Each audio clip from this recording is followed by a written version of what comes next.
Welcome to my channel एस्टिकस study. और आज हम बात करने वाले हैं फॉर्मूला की। ठीक है, फॉर्मूला जो कि काफ़ी हार्ड लगता है, लेकिन ये मैथ्स का फॉर्मूला नहीं है, बहुत ही बेसिक सा फॉर्मूला होने वाला है 10th के लिए।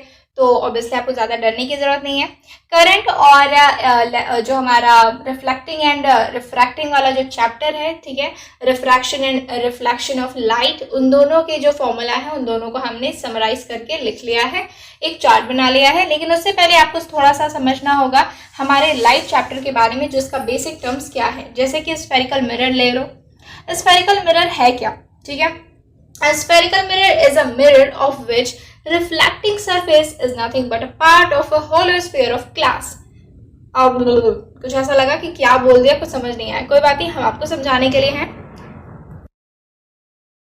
तो स्फेरिकल मिरर अगर हम देखें तो कॉनकेव और कॉन्वेक्स दो ऐसे स्फेरिकल मिरर होते हैं जिसमें जो उसकी रिफ्लेक्टिंग सरफेस होती है, ठीक है, रिफ्लेक्टिंग सरफेस वो कर्व्ड एरिया में होती है। ठीक है, जैसे कि मैं आपको एक छोटा सा बहुत ही ड्राइंग पर मत जाना, ठीक है, बस ऐसे ही हमने सिर्फ आपको समझाने के लिए बनाया है। ठीक है, तो ये हमारा होता है कॉनकेव। ठीक है, ये क्या लग रहा है आपको? एक स्फेयर का पार्ट नहीं लग रहा है? ऐसा नहीं लग रहा है कि ये एक अगर हम ऐसे ऐसे डॉट डॉट करके कर दे तो हमारा पूरा एक स्फेयर बन जाएगा। तो ये स्फेयर का एक पार्ट है। ठीक है, ये हमारा आता है कॉन्वेक्स, जिसका जो रिफ्लेक्टिंग सरफेस होता है वो उसका आउटवर्ड साइड होता है। ठीक है, और इसका जो हमारा रिफ्लेक्टिंग सरफेस होता है वो क्या होता है? वो ऐसा होता है जैसे कि अंदर जा रहा है, मतलब केव के अंदर जा रहा है। ठीक है, ये केव होता है, गुफा की तरह होता है जो। ठीक है, ऑब्वियसली आपको केव का मतलब पता ही होगा।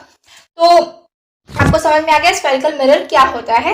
एक स्फेयर का जो पार्ट होता है वही उसका रिफ्लेक्टिंग सरफेस होता है। ठीक है, बहुत ही बेसिक था।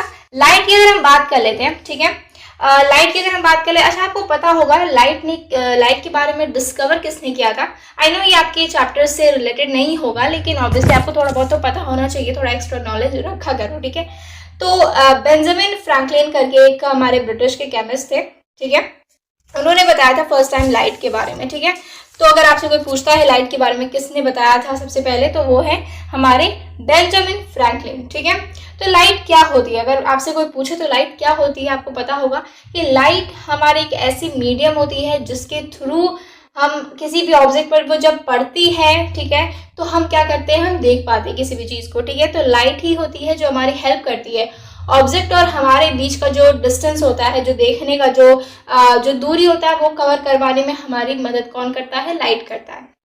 अगर हम उसको थोड़ा सा साइंटिफिकली देखें तो एक्चुअली लाइट होता क्या है? Light is nothing but an electromagnetic radiation. अगर आपको नहीं समझ में आएगा तो ज़्यादा इसमें आपको डीप जाने की ज़रूरत नहीं है, आप सिर्फ इस चीज़ों को समझ लो, आपके शायद आने वाले टाइम में आपको बहुत हेल्प मिलेगी। ठीक है, so light is nothing but an electromagnetic radiation with wavelengths between 380 to 750 nanometer, जिससे हमारी जो आंखों को वो क्या होती है? ऑब्जेक्ट विजिबल हो पाती है। ठीक है, लेंस की अगर हम बात कर लें, लेंस आपका होने वाला है आपके चैप्टर में कॉनकेव और कॉन्वेक्स लेंस। ठीक है, तो it is like a piece of transparent, आपने यूज भी किया होगा बहुत जगह पर लेंस। ठीक है, आपने अपने माइक्रोस्कोप में देखा होगा लेंस, तो वो क्या होता है? ट्रांसपेरेंट ग्लास होता है। ठीक है, उसी का एक छोटा सा पीस होता है जो कि या फिर कॉन्सेंट्रेट करेगा सारे जो लाइट रेज आएंगे, या फिर उसको डिस्पर्स करेगा। ठीक है, और किस प्रोसेस से ये सारी चीजें होती है? रिफ्रैक्शन के प्रोसेस से। वैसे हम थोड़ा सा बेसिक देख लेते हैं हमारे इलेक्ट्रिसिटी का, उसके बाद हम फॉर्मूला पर जाएंगे। ठीक है, फॉर्मूला समझने के लिए आपको कुछ बेसिक टर्म्स पता होने चाहिए। ठीक है, तो इलेक्ट्रिक करंट की हम बात करने वाले हैं। इलेक्ट्रिक करंट क्या होता है? An electric current is nothing but a flow of electricity. ठीक है, किसी भी इलेक्ट्रॉनिक डिवाइस में, ठीक है, किसी भी इलेक्ट्रॉनिक एप्लायंसेस में जो फ्लो होता है इलेक्ट्रिसिटी का, उसी को हम क्या कहते हैं? इलेक्ट्रिक करंट कहते हैं। ठीक है, अच्छा इलेक्ट्रिसिटी क्या होती है? भाई हमने बोल दिया कि फ्लो होती है इलेक्ट्रिसिटी, लेकिन इलेक्ट्रिसिटी होती क्या है? इलेक्ट्रिसिटी होती है मूवमेंट ऑफ इलेक्ट्रिक चार्जेस। ठीक है, मूवमेंट ऑफ क्या है? Electric charges. अब इलेक्ट्रिक चार्ज क्या होता है मैम, वो भी बता दीजिए। कोई बात नहीं, हम बता देते हैं।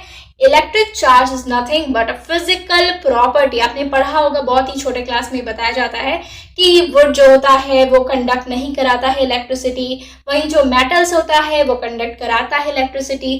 तो यही सारी क्या होती है? उसकी फिजिकल प्रॉपर्टीज होती हैं, किसकी? मैटर की। तो electric charge is nothing but a physical property of matter that causes it to experience a force when placed in an electromagnetic field। मतलब कहीं पर भी इलेक्ट्रिसिटी अगर फैली हुई है उस एरिया में, जैसे ही वो मैटर जाएगा, कौन सा मैटर? जो कि एक कंडक्टर होगा, मतलब इलेक्ट्रिसिटी कंडक्ट कराना चाहिए उसको। ठीक है, तो जैसे ही वो वहां पर जाएगा उसको क्या एक फोर्स अप्लाई होता हुआ अपने ऊपर फील होगा, वो एक्सपीरियंस करेगा। तो that is what electric charge. Electric charge कितने टाइप के होते हैं पता ही होगा, पॉजिटिव और नेगेटिव, ठीक है। अच्छा, इलेक्ट्रिसिटी के बारे में हमें सबसे पहले बताया था हम्फ्री डेवी ने। किसने? हम्फ्री डेवी, ये एक अमेरिकन साइंटिस्ट है, ठीक है। तो ये हमने बेसिक सा पढ़ लिया। अब हम आते हैं हमारे फॉर्मूला पर, जिसके लिए आपने ये वीडियो खोला था। और अब हम आ जाते हैं, आपको समझ में आएगी चीजें, ठीक है। अगर आपने नहीं पढ़ा इलेक्ट्रिसिटी चैप्टर तो भी समझ में आएगा, ठीक है। हम बात कर लेते हैं हमारा करंट, ठीक है। जो हमने पहले इलेक्ट्रिसिटी पढ़ा, आपको इलेक्ट्रिक करंट के बारे में हमने पहले बता दिया है। तो क्या होता है हमारा करंट का फॉर्मूला, ठीक है। अच्छा, उससे पहले आपको बता देती हूँ, करंट को हमेशा किससे डिनोट किया जाता है? आई से, ठीक है। कैपिटल आई से आपको डिनोट करना है। इसका फॉर्मूला होता है Q बाई टी। Q मतलब चार्ज और इसका T मतलब टाइम, ठीक है। तो Q बाई टी हो जाता है हमारा करंट का। नेक्स्ट आता है हमारा वोल्टेज। वोल्टेज जो आपके घरों में आता है, ठीक है। V इज इक्वल टू आपका हो जाता है वोल्टेज, मतलब V से डिनोट किया जाता है वोल्टेज को। कैपिटल V है ये, हमेशा ध्यान रखिएगा, स्मॉल v नहीं लिख कर आना है, वरना फिर वो क्या हो जाएगा, हमारे लाइट चैप्टर से आपको मिल जाता है आपका जो इमेज डिस्टेंस है उसको हम बोलते हैं v, ठीक है। वहां पर नहीं जाना है आपको, वेलोसिटी पे नहीं जाना है आपको, यहीं पर रहना है वोल्टेज पे। तो हमेशा कैपिटल V का आपको यूज करना है, माइंडेड। इसका हो जाता है हमारा E बाई Q, ठीक है, जिसमें आपको E मिल जाता है आपका एनर्जी और Q आ जाता है आपका चार्ज, ठीक है। रेजिस्टेंस की अगर हम बात करें तो रेजिस्टेंस हो जाता है हमारा R is equal to V by I, ठीक है। R denoted for resistance, VI आपका क्या है? वोल्टेज और करंट, ठीक है। अच्छा हाँ, मैंने आपको इसका यूनिट बताना भूल गई मैं। करंट का यूनिट होता है एम्पियर, वोल्टेज का यूनिट होता है वोल्ट, ठीक है। और रेजिस्टेंस की आपका जो यूनिट होता है वो होता है ओम, ठीक है। ओम को डिनोट ऐसे करते हैं, जैसे कि अगर कहीं पर भी इस तरह का कुछ सिंबल होगा तो वो उसको बोलते हैं ओम। वोल्ट के लिए सिंबल आपको पता है V, और जो आपका करंट है उसके लिए सिंबल होता है A, ठीक है। एम्पियर के लिए A। नेक्स्ट आते हैं हमारे रेजिस्टिविटी पर, ठीक है। अच्छा, रेजिस्टेंस और रेजिस्टिविटी अलग है, ठीक है, उसको एक मत समझना, ये दोनों अलग चीजें हैं, ठीक है। रेजिस्टिविटी का कुछ यूं सिंबल होता है, ठीक है। उसको एक तरीके से हम P की तरह लिख देते हैं, लेकिन एक्चुअली थोड़ा सा अलग होता है, ठीक है। Is equal to RA, R obviously for resistance, A for area and L for length, ठीक है। ओम मीटर इसका क्या होता है? ऐसा यूनिट होता है। इसका जो आपको लिखना है, कैसे लिखना है, ओम के लिए आपको ये सिंबल हमने पहले ही बता दिया है, मीटर के लिए आपको एम लिख देना है। नेक्स्ट की अगर हम बात करें पावर, पावर के लिए आप डिनोट करते हैं, पावर के लिए क्या डिनोट करते हैं? P, capital P and is equal to VI। अच्छा, इसके बेसिस पर आपको कई फॉर्मूला मिल जाएंगे, ठीक है। पावर के बहुत सारे अलग अलग फॉर्मूला होते हैं, उन सारे की अभी हम बात नहीं कर रहे हैं। जो हमारा बेसिक फॉर्मूला है वो क्या है? VI, V मतलब वोल्टेज और करंट का जो दोनों का क्या होता है? मल्टीप्लीकेशन, ठीक है।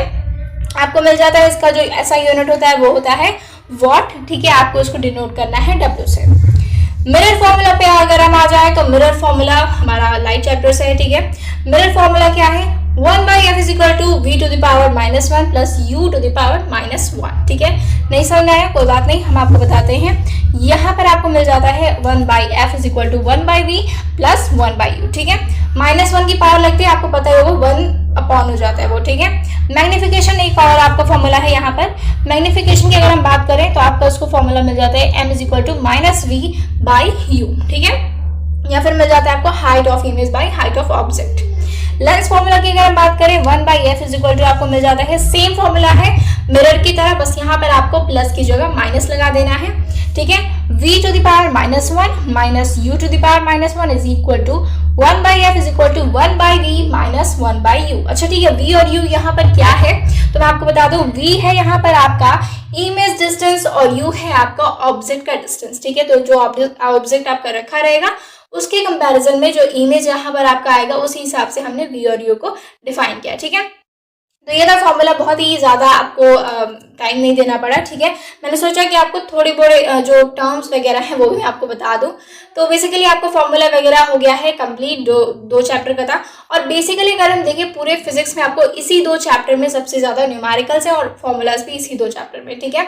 इसके अलावा आपको कहीं और आपको फॉर्मूला नहीं मिलेंगे जहां पर आपको क्लास 10th का न्यूमेरिकल सॉल्व करना पड़े। तो यही था आपके कुछ, इसी बेसिस पर आपको मिलेंगे बहुत सारे क्वेश्चन, तो उसकी भी हम प्रैक्टिस करने वाले हैं नेक्स्ट वीडियो में। ओके, मिलते हैं नेक्स्ट वीडियो में, तब तक के लिए thank you and obviously subscribe करके जाना चैनल को। अगर आपको वीडियो पसंद है तो लाइक भी कर देना। Thank you.